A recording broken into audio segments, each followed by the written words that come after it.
नमस्कार दोस्तों, स्वागत है आप सभी का आपके अपने YouTube channel SFP research SEBI registered research analyst firm में। तो आज की इस वीडियो में हम बात करेंगे मुहूर्त ट्रेडिंग को लेके। मुहूर्त ट्रेडिंग के लिए हमने निकाले हैं 3 स्टॉक जो कि काफ़ी बड़ी अपॉर्चुनिटीज़ हमें 1 साल के टाइम फ्रेम के अकॉर्डिंग दे सकते हैं। उनकी एनालिसिस करते हैं। हम पहले एनालिसिस करेंगे फंडामेंटली, फिर हम मूव ऑन करेंगे और बात करेंगे टेक्निकल चार्ट पैटर्न की। तो सबसे पहले हम हमारे यूट्यूब चैनल पे आ चुके हैं। अगर आपने यहाँ पे सब्सक्राइब नहीं किया है तो ज़रूर सब्सक्राइब कर लीजिए, क्योंकि यहाँ पे हम रेगुलर स्टॉक्स, ब्रेकआउट स्टॉक्स जो हैं वो लेके आते हैं। उसके अलावा जिनमें बढ़िया अपॉर्चुनिटीज़ मिलती है वो लेके आते हैं। उसके अलावा अभी रिसेंट में एजुकेशनल वीडियोस भी हमारी आने वाली हैं क्लासेस के अकॉर्डिंग, एंड और भी बहुत सारी चीज़ें लाइन अप है। तो इस चीज़ के लिए आप सब्सक्राइब कर लीजिए और आपको इन सारी चीज़ों का फ़ायदा मिल जाएगा। अब चलते हैं आगे और बात करते हैं पहले स्टॉक की। सबसे पहले स्टॉक पे आ चुके हैं। सबसे पहला जो स्टॉक हमारे इस लिस्ट में वो है सुप्रिया लाइफ साइंसेज लिमिटेड। अभी करंट प्राइस चल रही है 750 की, लेकिन इसको हमने क्यों हमारी लिस्ट में ऐड किया है उसके रीजन जान लेते हैं। देखिए, मार्केट कैप है 6000 करोड़ का, मीन्स एक स्मॉल कैप कंपनी है, बट काफी इंटरेस्टिंग चीजें हैं। बुक वैल्यू 33.9 की है। अगर हम आरओसी की बात करें 27.5 एंड आरओई 20.8, तो काफी अच्छी आरओसी एंड आरओई यहाँ पे हमें देखने के लिए मिल रही है। प्रॉफिट ग्रोथ कंपनी का कंसिस्टेंट है 31.7% का, एंड सेल्स ग्रोथ भी हो रहा है। कई कंपनीज में क्या होता है कि सेल्स ग्रोथ नहीं होता है, प्रॉफिट ग्रोथ होता है, बट यहाँ पे हमें दोनों चीज देखने के लिए मिल रही है। डेट बिल्कुल नेग्लिजिबल है 5.38 करोड़ का, मींस अगर ओवरऑल देखें तो ऑलमोस्ट कंपनी डेट फ्री है। अगर हम यहाँ पे ऑपरेटिंग प्रॉफिट मार्जिन की बात करें तो 36.7% की है, एंड अगर हम यहाँ पे देखें इंडस्ट्री पी 32.7 के, means almost two almost industry P के आसपास ही स्टॉक पी चल रहा है। अब यहाँ पे सबसे इंपॉर्टेंट चीज क्या है, देखिए कंपनी एपीआईज मींस फार्मा से रिलेटेड है। सबसे बड़ा दिक्कत क्या होता है, सब लोग ये सोचते हैं कि क्या टैरिफ का इफेक्ट पड़ेगा या नहीं, वो चीज़ जाननी बहुत ज़रूरी है। कंपनी एक्सपोर्ट करती है और एक्सपोर्ट से ही अपना मेन पैसा बनाती है। अब यहाँ पे मेन एक्सपोर्ट एशिया में 43%, यूरोप में 41%, लैटिन अमेरिका में 9%, नॉर्थ अमेरिका में 4% का है। मींस ओवरऑल आप देखें तो कंपनी का रेवेन्यू सिर्फ 4% का ही यूएस एंड कनाडा से आता हुआ दिख रहा है। तो ओवरऑल आप देखें तो ज्यादा कुछ बड़ा इफेक्ट नहीं पड़ेगा अगर कल को यहाँ पे टैरिफ भी लगता है तो। अब यहाँ पे अगर हम बात करें तो कंपनी ने काफी सारे नए एक्विजिशन करे हैं। उसके अलावा रेवेन्यू ग्रोथ काफी अच्छी है, एंड सबसे इंपॉर्टेंट चीज है एनेस्थेटिक से कंपनी 60% की प्रॉफिट जनरेट करती है। तो ये ओवरऑल अगर हम देखें तो काफी बढ़िया फंडामेंटल्स हमें देखने के लिए मिल रहे हैं। अब यहाँ पे अगर हम सेल्स की बात करें तो सेल्स काफी बढ़िया होती हुई दिख रही है, कंसिस्टेंट ग्रोथ है। अभी एक्सपेक्टेशन ये है कि ये जो क्वार्टर आएगा ये भी काफी अच्छा कंपनी के लिए हो सकता है। यहाँ पे अगर हम प्रॉफिट की बात करें तो 178 करोड़ के प्रॉफिट की एक्सपेक्टेशन है ईयर एंड में। उसके अलावा सबसे इंपॉर्टेंट चीज है रिजर्व्स। रिजर्व्स कंपनी के काफी अच्छे इंक्रीज हो रहे हैं, 799 करोड़ से 981 करोड़ के हमें देखने के लिए मिले, एंड सिर्फ बोरोइंग्स 5 करोड़ की और कंसिस्टेंटली गिराई है। देखिए 140 करोड़ की बोरोइंग्स को इन्होंने 5 करोड़ के अंदर लेके आना बहुत बड़ी अचीवमेंट है। अगर हम यहाँ पे बात करें कैश फ्लो की, 4 करोड़ का पॉजिटिव कैश फ्लो है। अब यहाँ पे अगर हम देखें डेटर डेज 70 डेज है एंड डेज पेबल 129 है। रिस्क कहाँ पे आता है, जब डेटर डेज से कम जो है वो डेज पेबल हो। तो यहाँ पे अगर हम देखें तो डेज पेएबल से कम यहाँ पे हमें डेटर डेज देखने के लिए मिल रहे हैं, ये पॉजिटिव है। स्टेक होल्डिंग 68.30% की प्रमोटर्स के पास है, कंसिस्टेंट यही इसी रेंज के आसपास है।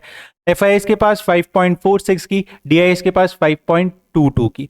वहीं पब्लिक के पास 21% की स्टेक होल्डिंग हमें देखने के लिए मिल रही है, क्योंकि काफी ज्यादा यहाँ पे सेलिंग हमें देखने के लिए मिली। उसके अलावा शेयर होल्डिंग, एक चीज इंपॉर्टेंट है, number of share holders are around at 87,912।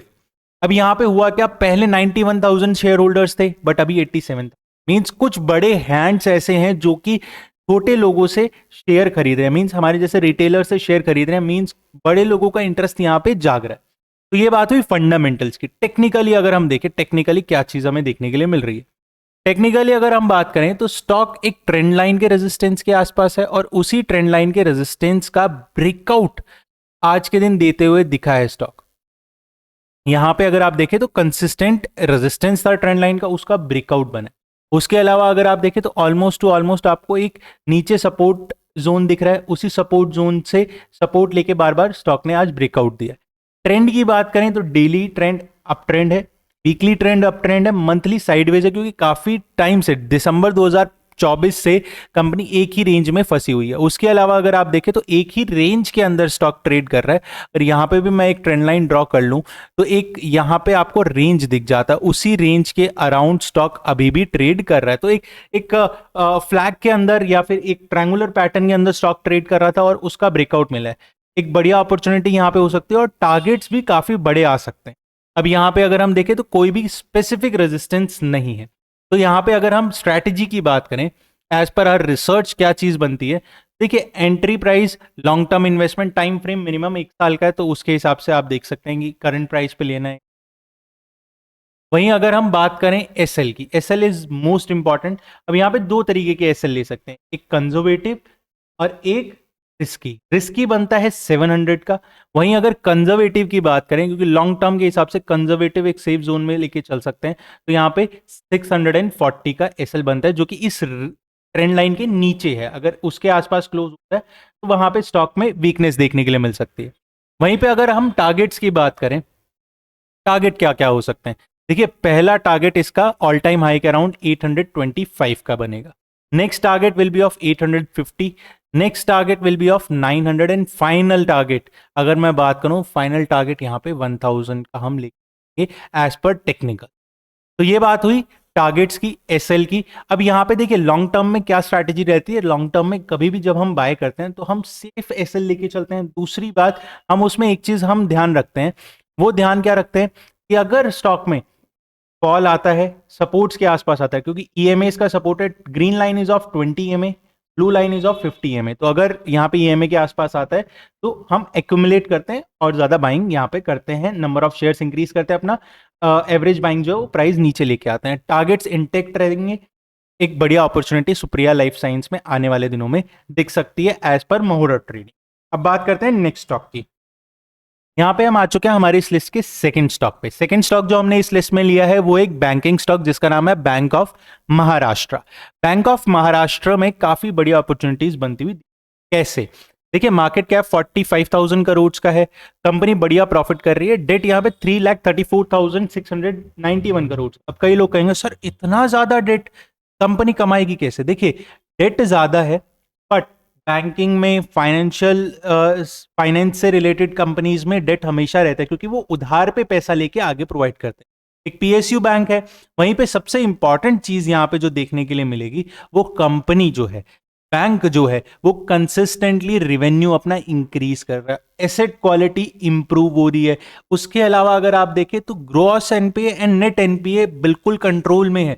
अगर आप यहां पे देखें ग्रॉस एनपीए में डिक्लाइन इस क्वार्टर में देखने के लिए मिली एंड नेट एनपीए 0.81% का है after so much of provisions. भी कंपनी इस चीज को मेंटेन करने में कामयाब हुई है।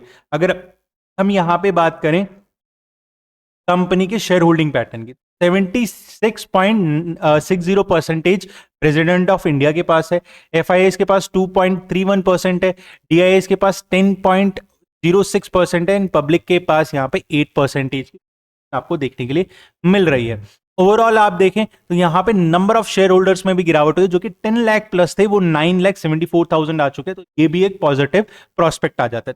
तो बात हुई फंडामेंटल्स की, पर टेक्निकल्स में हमें क्या देखने के लिए मिल रहा है, स्टॉक एक रेजिस्टेंस के अंदर था और ये रेजिस्टेंस अभी का नहीं है, ये रेजिस्टेंस है पुराना और उसी रेजिस्टेंस के आसपास है।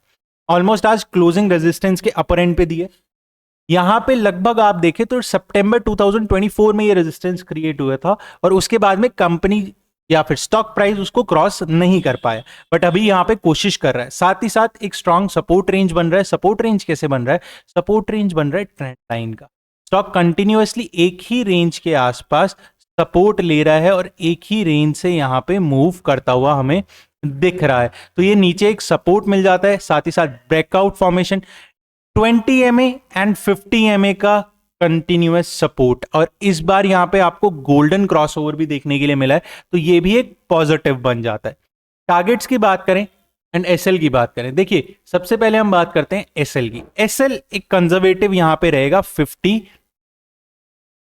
रुपीज का, यहाँ पे conservative SL long term prospective से रहेगा, क्योंकि टाइम फ्रेम 1 साल का है, तो उसके हिसाब से हमें एक अच्छा और स्ट्रांग एसएल लेके चलना बहुत जरूरी है। कई बार क्या होता है कि शॉर्ट टर्म ट्रेंड में स्टॉक नीचे आ जाता है, बट लॉन्ग टर्म ट्रेंड में स्टॉक हमेशा ऊपर जाता हुआ दिखता है। अब यहाँ पे एसएल जो बनेगा वो बनेगा 50 रुपीज, 50 रुपीज का एसएल यहाँ पे रहेगा। वहीं पे अगर हम बात करें टारगेट्स की, अब 10 रुपए का हमने एसएल लिया है तो मिनिमम 1:1 का पहला टारगेट रहेगा, मींस यहाँ पे 70 रुपीज का हमारा पहला टारगेट रहेगा। नेक्स्ट टारगेट जो रहेगा वो रहेगा यहाँ पे 75 का। अगला टारगेट जो रहेगा वो मैं 80 रुपीज का, एंड फाइनल टारगेट जो मैं लेके चलूंगा वो चलूंगा 8 रुपीज का। इसमें मेरा टाइम फ्रेम जो रहेगा वो 1 से 2 साल का रहेगा, मींस 1 साल से लेके 2 साल के पीरियड में ये टारगेट्स हिट होते हुए देख सकते हैं, इनमें अपॉर्चुनिटी। और स्ट्रांग वॉल्यूम डेली अगर आप देखें तो पिछले कई दिनों से बहुत ही ज्यादा और बहुत ही बढ़िया यहाँ पे वॉल्यूम हमें देखने, ये भी पॉजिटिव हो जाता है एज पर टेक्निकल्स। तो ये बात हुई महाराष्ट्र बैंक के टेक्निकल्स की। अब बात करते हैं थर्ड एंड फाइनल स्टॉक। यहां पे हम आ चुके हैं हमारे इस लिस्ट के थर्ड एंड फाइनल स्टॉक के ऊपर। देखिए थर्ड एंड फाइनल स्टॉक जो हमारे इस लिस्ट में रहने वाला है वो है एनबीसीसी इंडिया लिमिटेड। ये भी एक पीएसयू कंपनी है, ये कंस्ट्रक्शन बेस्ड कंपनी है, लेकिन इसमें काफी सारी चीजें हमें पॉजिटिव देखने के लिए मिल रही हैं एज पर फंडामेंटल एनालिसिस। अब यहाँ पे आगे बढ़ने से पहले मैं टेलीग्राम चैनल की बात करना चाहूंगा। टेलीग्राम चैनल में हम हमेशा रेगुलर अपडेट्स, रेगुलर अपॉर्चुनिटीज देते रहते हैं। डिस्क्रिप्शन और फर्स्ट कमेंट में आपको लिंक मिल जाएगा, डेफिनेटली जाके आप ज्वाइन कर सकते हैं। अब बात करते हैं फंडामेंटल्स की। 30,000 करोड़ की कंपनी है मार्केट कैप के according, and company consistent profit earn कर पा रही है। उसके अलावा आरओसी 33.2 का, आरओई 25.5% का देखने के लिए मिल रहा है। उसके अलावा एक भी शेयर कंपनी के शेयर होल्डर ने किसी ने भी प्लेज नहीं किया है, and debt 0.40 means almost debt, 40 lakh का डेट है वो कंपनी कभी भी पे कर सकती है।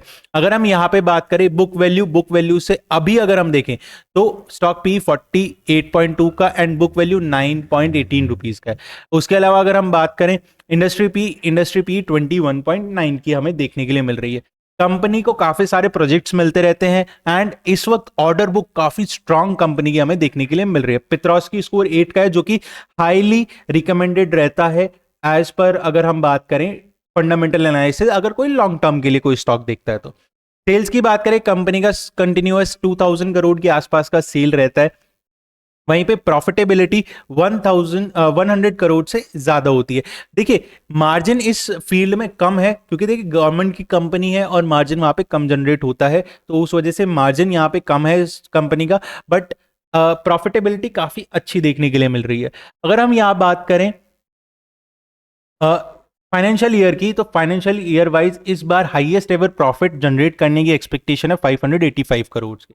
वहीं पे बैलेंस शीट काफी स्ट्रांग है, 2000 करोड़ के रिजर्व, ऑलमोस्ट 40 लाख का डेट है, तो कोई दिक्कत वाली बात नहीं है। एंड उसके अलावा फिक्स्ड एसेट्स कंपनी के पास 531 करोड़ के, इन्वेस्टमेंट 265 करोड़ का है जो कि अभी रिसेंट में ही कंपनी ने इन्वेस्ट किया, मींस फ्यूचर ग्रोथ के अकॉर्डिंग एक पीएसयू कंपनी भी अपने हिसाब से इन्वेस्ट कर रही है। अगर हम यहाँ पे ऑपरेटिंग प्रॉफिट कैश फ्लो की बात करें तो ये भी पॉजिटिव हमें देखने के लिए मिल रहा है।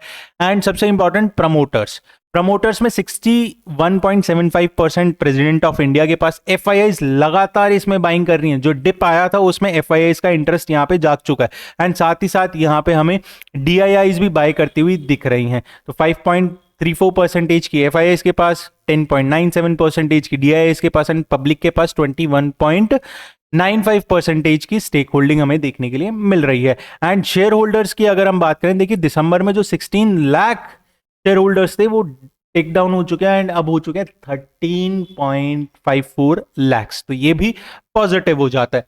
अब बात करते हैं टेक्निकल्स की। देखिए ये वीकली का चार्ट है, वीकली के चार्ट के अकॉर्डिंग पहले हम मार्किंग कर लेते हैं। ये पुराना कंपनी के स्टॉक हाई था, वहां पे कंपनी के स्टॉक ने ब्रेकआउट दिया, वापस आया, टाइम बिताया, नीचे ब्रेकडाउन दिया, फिर वापस आया, टाइम बिताया, फिर ब्रेकआउट दिया, एंड इस बार रिवर्सल जो लिया है वो एग्जैक्टली इसी रेंज से लिया, एक स्ट्रॉन्ग सपोर्ट रेंज हमें मिल जाती है।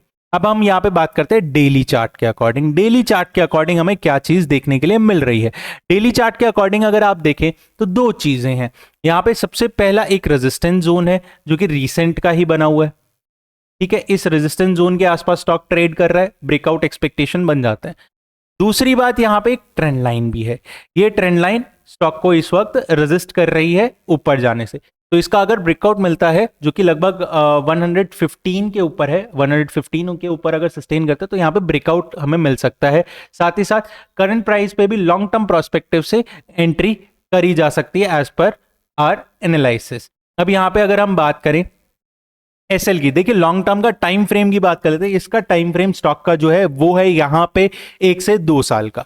अब यहाँ पे एसएल जो रहेगा, एसएल हम रिसेंट लोस के आसपास मींस 97 के नीचे लगाएंगे। 97 का एसएल तो लगभग 20 रुपए का हमारा एसएल हो गया। तो एक चीज कंफर्म हो जाती है कि 1:1 टारगेट पहला हम लेके चलेंगे, मींस 20 रुपए का टारगेट। तो यहाँ पे ऑल टाइम हाई का पहला टारगेट हमारा बनेगा जो कि बनेगा 133 का।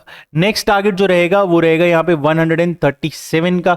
अगला टारगेट जो मेरा रहेगा वो रहेगा 145 का। And finally we can go for 160, जिसमें टाइम फ्रेम जो रहेगा वो 1 से 2 साल का, मींस 160 तक के एक्सपेक्टेशंस हैं, लॉन्ग टर्म प्रोस्पेक्टिव्स है। तो ये बात हुई इन तीनों कंपनीज की जो कि मुहूर्त ट्रेडिंग के हिसाब से टेक्निकली एंड फंडामेंटली काफी अच्छी बन रही है। वीडियो अच्छी लगी हो जरूर लाइक करिए, चैनल को सब्सक्राइब करे बिना बिल्कुल भी मत जाइएगा। मिलते हैं अगली वीडियो में, तब तक के लिए जय हिंद जय भारत।